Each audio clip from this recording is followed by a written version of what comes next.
Ray, starting May, when we start, I think we should have some music or something, Ray. We should loosen up thoda. नहीं नहीं चलो let's start. ज़्यादा हो जाएगा. ఇవన్నీ ఇంకా బ్యాక్గ్రౌండ్ లో పెట్టుకుంటున్నారా? All right. Hello, everyone. Welcome to episode 2 of BPL. We are very excited to have you guys, and we have some interesting topics to discuss. Starting off, what do we have here? This is the Dubai International Stadium, and this is one of the 3 stadiums where all the matches for Dream 11 IPL 2020 are being played at. Of course, everybody knows about the COVID-19 virus, and because of that, the games were shifted to UAE.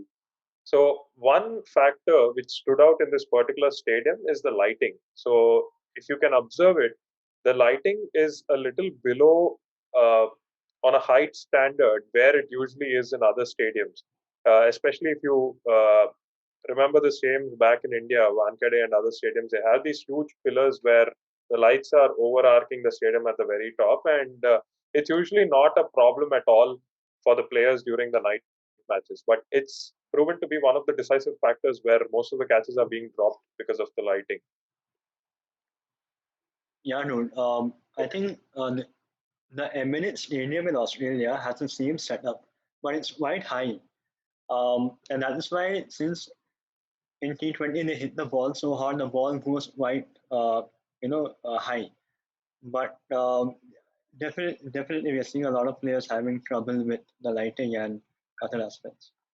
In India, I think so the Mohali Stadium is also, so since it's very close to the airport, they have like a similar low lighting situation, but I have not heard like such complaints and so many catches being dropped. So I think the closest that we have like to bad lighting in India could be Mohali. But could it also be that the number of lights right next to each other in that much proximity, and if you see closely, they're also not the huge floodlights, right? They're not one on top of each other. They're right next to each other, and it is quite difficult, I'm assuming, for a fielder to lock his eyes directly onto these lights and then immediately onto the ball. It might get a little confusing. Yeah, a lot of the times the ball gets lost. Like it's and then it goes into the lights. It gets lost, and then it's suddenly coming to you, and you lose track of it. And, Tell me something. These people, they wear glares, right? They wear some kind of glasses. Don't you think that's a possible solution? I think Not it's still everybody wears it. like, even if you wear, I think glare is floodlights generally, like the amount of light that is there. It's almost like a natural light source, right? And there's like 350 lights all around. So I don't know if that'll actually solve the issue. One of the games, Shikhar Dhawan was wearing some really fancy goggles, and then the commentators started picking on him for wearing those goggles for the match. But not everyone wears the shades for the game. Also, another thing I wanted to mention is, do you think that this is more or less becoming an excuse? Even if a person has dropped a catch on his own merit, probably it's a regulation catch, but suddenly, immediately we see the player and he's doing some action like this, and he's looking at the light or something like that, and immediately the commentators are moving on and saying that it's lighting in Dubai. So probably that is happening as well. But having said that, I mean, we've all probably had our share of blaming the lighting while playing. So the pitch condition is not good. The light is not enough. It's a trial ball. So having said that, we all know what happened in the RCB versus Punjab match. Our own captain, who's known for who's a very good fielder, had a very bad day on the field, dropping 2 catches of the same batsman. And I mean, we all have bad days, but then I think we should address what really happened over here. Yeah, correct. So let me go into a little bit of the nitty-gritty details. So KL Rahul was on 83, and it was the 56th ball. He was hit for a shot, and Kohli dropped the first catch, which seemed a little difficult. Probably it was the lighting, and coincidentally, this match was also played at the Dubai Stadium. So another point to note.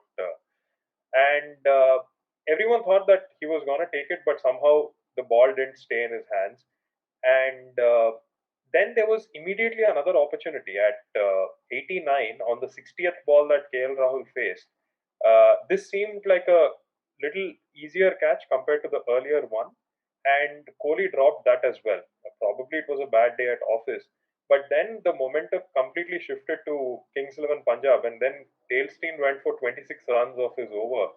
There were three sixes and two fours in that particular over, and KL Rahul was simply smashing all the ballers across the entire park. And he finally went on to score 132 not out in 69 balls. And just in the last 9 balls after Kohli dropping his catch for the second time, he scored 43 runs, gaining the feat of the highest individual score for an IPL captain and also the highest individual score for any Indian playing the IPL. So, and then when RCB was in the chase, they just never seemed in the game. They lost that match eventually. No, I think, yeah, Look, there's a very, very famous saying by commentators, like generally, you should not catches win drop matches. catches win matches, and you should not drop good players. So if like a player of the quality of KL Rahul is dropped once, and not once, just twice, they more often than not they would make it count. And that's what he did. Like KL Rahul went absolutely berserk in the last 9 balls, as Monish mentioned, scoring 43 odd. And yeah, they just showed his class and just blasted the bowlers right, left, right, center. A very good point, right? Like catches win matches, like an age-old saying, but so relevant even in today's game. Um, if we see in the previous game when CSK was playing, a couple of fantastic catches by Faf du Plessis on the boundary line. Then Glenn Maxwell took a blinder. The ball was going for a six. He jumped the other way, caught the ball, gave it back to his teammate Jimmy Neesham. And believe it or not, that catch was actually registered for Jimmy Neesham. Though Glenn Maxwell did all the work, Jimmy Neesham got that catch awarded to his name. And Nicholas Puran, Sanju Samson doing some fantastic fielding there. Also important to note that when you drop a player who's in form and that player goes on to score the maximum number of runs, it's just disheartening for the other team to see. In Sunil Gavaskar's commentary, he keeps mentioning how Indian players are not trained to take catches with the finger pointing towards the sky. We can easily take the catches in the downward action, but we're unable to pick the catches when the fingers are pointing towards the sky. The And there were Australian man, yeah. more than a couple of the Australian catch, exactly. So there are more than a couple of occasions when an Indian player was unsure whether to go for the fingers pointing upwards or downwards. When they made a mess of it, it finally came back to like a frog's clasp, and the catches were dropped. And I've seen that on a more than a couple of occasions up till now in the IPL. Yeah, no, I agree. I think it's more about being unsure about whether you want to catch it upwards or downwards, and that's where uh the because of the confusion sometimes the drop catches happen. Yeah, but if you look at the bottom right picture, he's doing the Australian method, and yet he dropped. So a bad day is just a bad day, you know. Generally, like if you see most of these cricketers, like even when we were playing, like before the start of the game, like the first thing that you like, even if you don't have a knock or like you ball, like you just do some level of catch practice before you start a game, right? And these people are not someone like say Kohli has been playing for Exactly. just so long, and I don't know if that's an excuse for him to not like like a player like Kohli should be taking these catches again. It was just an off day. He hasn't been playing regularly, but yeah. 100%. I think this was just an off day. People coming out from quarantine, they haven't played for a very long time. But generalizing as a whole, probably Indians are more used to taking catches like this rather than this. So we could go either way, right? Do some more catching practice with the fingers pointing towards the sky, or just trust your gut, go with the traditional catch and see how it goes. Because when we were kids, I always remember any ball, wherever it was, we used to go like this. Yeah. More often than not, we would have caught that ball. And I remember when we were kids, in our school cricket team, there was our wicketkeeper. He was our senior at that time. And one day when he was keeping the wickets, somebody bowled to him and he tried to take the catch like this. And the ball went through his hands and it hit his mouth and he broke a couple of teeth. He was rushed to the hospital then. So you live to fight another day, I guess. Right. But slightly technical over here, in terms of high catches, why people say that the Australian method is not effective is because when you're catching it this way, you have to be in the line of the ball. If you're doing it this way, you can always extend your hand and take a catch which is ahead of you or coming straight at you. Catching the white ball against the night sky is much tougher than catching the red ball against the sun. Correct. Oh, yeah. అదేంట్రా సాత్విక్ నువ్వు number 1 fielder మన cricket team నువ్వే అలా మాట్లాడతారు मेरे को नहीं चाहिए बाबा बस At least the way I was taught back in my childhood. So when you do this, you sort of put your hands onto your chest. So even if the ball fumbles a bit, like your body will be able to hold it. I don't know how much of that is applicable in these standards, but yeah, this is just what we were told as kids. Correct. So what are your thoughts on the pink ball? ping ball It looks great. Yeah, there was one day-night match in India also in Kolkata, I think. Saurav Day- Ganguly had led Day-night the test.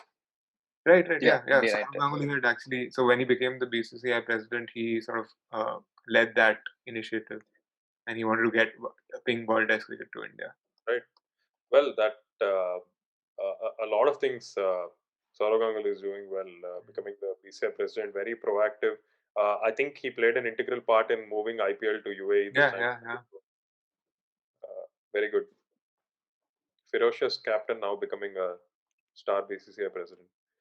Well, here the memes, right? I think RCB is always the pick of the lot when it comes to memes or getting trolled by people on social media.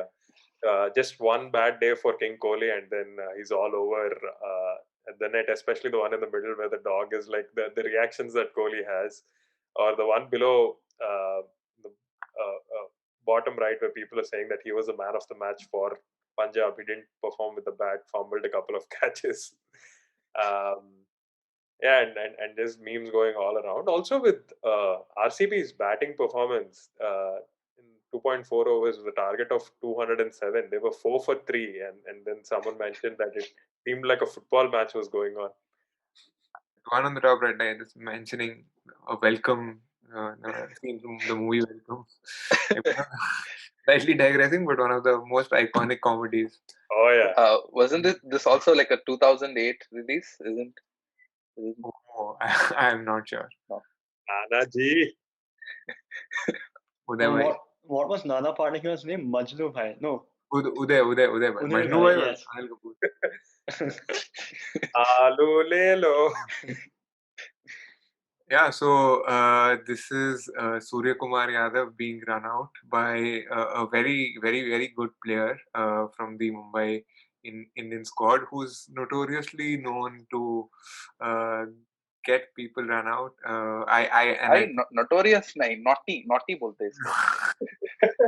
Yeah, it's definitely. I hope it's not intentional, but that's what he's unfortunately known to be associated with. So, if there are any guesses, what do you guys think? अरे भाई हमारा very own, we can all say hitman है hitman Rohit bhai. Yeah, so Hitman got Surya Kumar run out in 2 games. One is against Punjab, and the other one versus KKR. But what he does ensure after getting people run out is that at least he holds the other end and scores big for the team. So in one of the games he scored 70 odd, and the other he scored 80.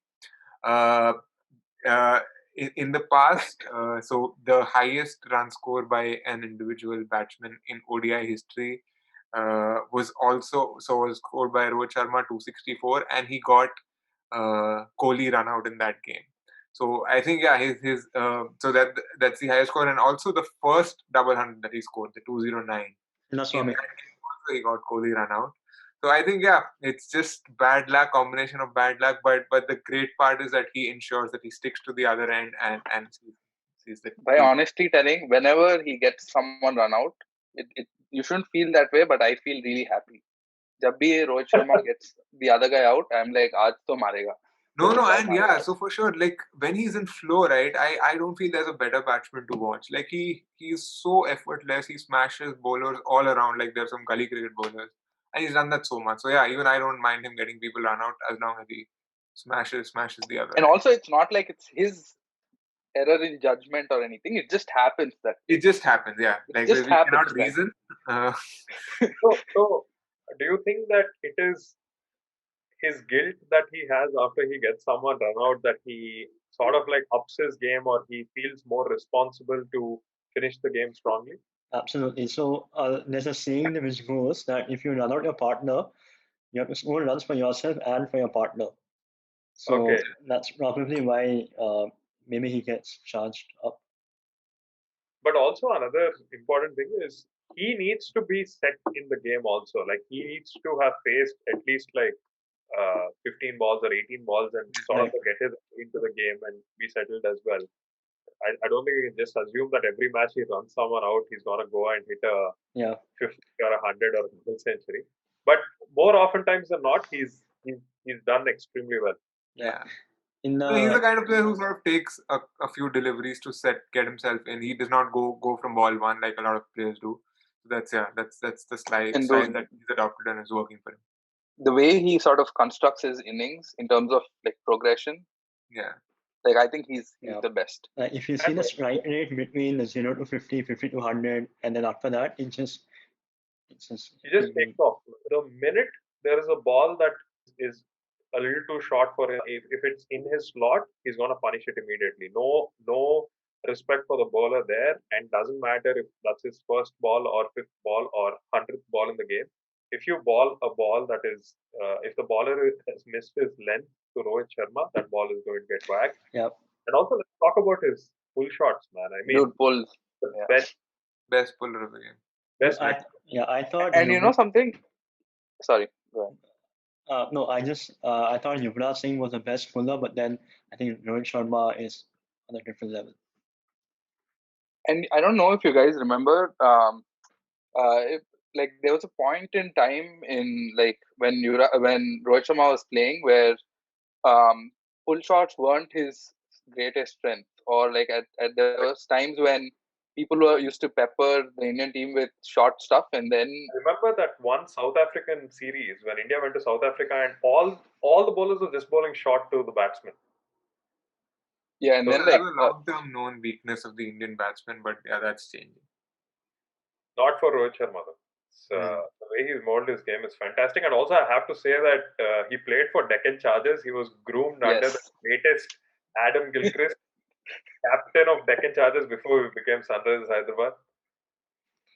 All right, guys. So that brings us to the end of the second episode of BPL, and we still haven't revealed the name of the full form of BPL. So keep guessing what it could be in the comments below. Thank you for watching. And don't forget to like, share, and subscribe. We would love to hear your comments. And we have some exciting content coming up, and we hope to see you soon. Yeah. Bye. Cheers.